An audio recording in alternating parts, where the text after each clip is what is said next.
Do you ever wish you could talk to the animals? Yes, Dr. Doolittle. Well, it was a good show. And they understand you too. But do you ever wish you could talk to your pets, your cats, your dogs, your chickens? And they would answer you back and tell you what they're thinking. And you often know what they're thinking by the way they act. Yes. And they know that you know when they want out, when they want in. You know when they're hungry. You know when they want to be petted. You know when they don't want to be petted. You know better than to get between a mother and her cub, especially a bear or a lion, one of those things. You know a lot of things, but wouldn't it be nice to be able to talk to them and understand what they're thinking?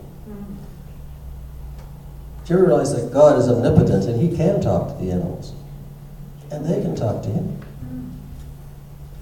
Do you ever consider that maybe 2,000 years ago, some sheep approached God and said, you know, we're tired of having our best youngsters sacrificed for an unrevealing and stiff-necked nation like Israel. And God's saying, perhaps you're right. Perhaps it's the time I should send my own lamb to be sacrificed. So He did. Can you imagine the joy that must have been in Mary's heart when she carried Jesus? Yes. It says that John leapt in Elizabeth's womb when Mary was near him. The comfort that must have been there when the shepherds and the wise men came. The anxiety attack she probably had when they left Jesus behind in the temple when He was 12. The fear that probably gripped her heart when Simeon said at the temple that a sword will pierce your soul too, when he prophesied over Jesus. And the despair and the anguish that must have been felt by Mary as she watched her son being crucified. And then the joy again when He was resurrected. You know, Jesus kept Mary in mind until essentially the last breath of His. In John 19, it says that He said, woman, behold your son, referring to Jesus, referring to John, I mean. And then He said to John, behold your mother. And from that hour the disciple took her into his own home. Jesus was obviously concerned about His mother at the very end of His life.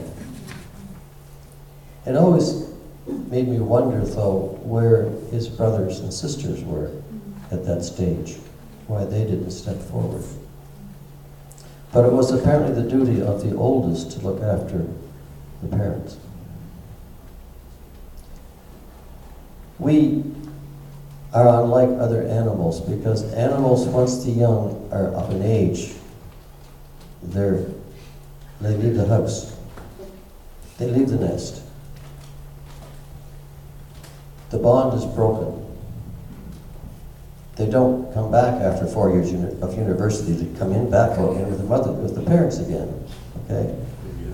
Or settle in the basement.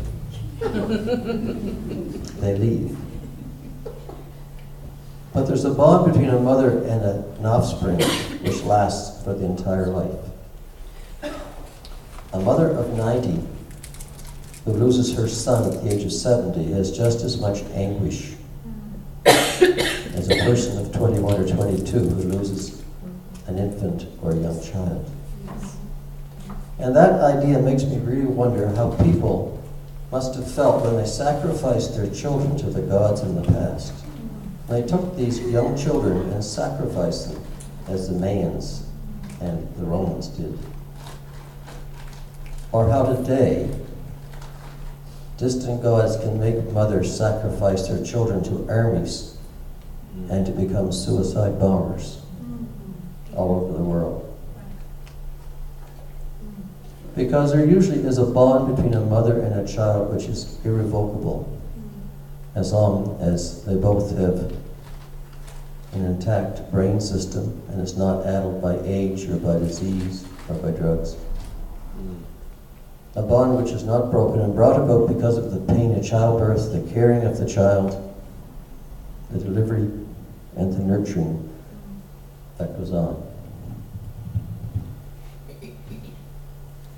There is a bond which is not easily broken under normal circumstances. And this is why God said back in Isaiah 49 that as a mother nurtures her child, I will not forsake you or leave you. We have a God which has promised us that in spite of everything. And all he asks us to do is to love him in return. No sacrifices. This is why the first commandment of the relationship between God and man is to put no other gods before him.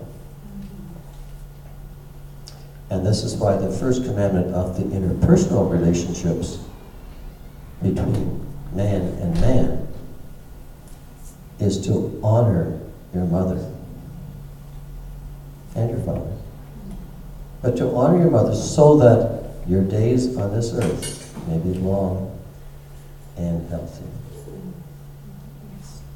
There is something about the relationship between a mother and a child and the mother, which is not easily broken under normal circumstances. Mothers will sacrifice themselves for their children. Mothers will do anything for their children. And this is why the child is to honor the mother. How do you honor her? Well, if she's gone before you, if she's no longer here, you honor her by your life, what you do. If she is still with you, you honor her by your life, by what you do. It's not difficult, and it's not complicated. The first interpersonal relationship commandment is to honor your father and your mother. And that is really all it requires to live a long, happy, and in most cases, a healthy life. This Mother's Day, 2016, that may be something to think about.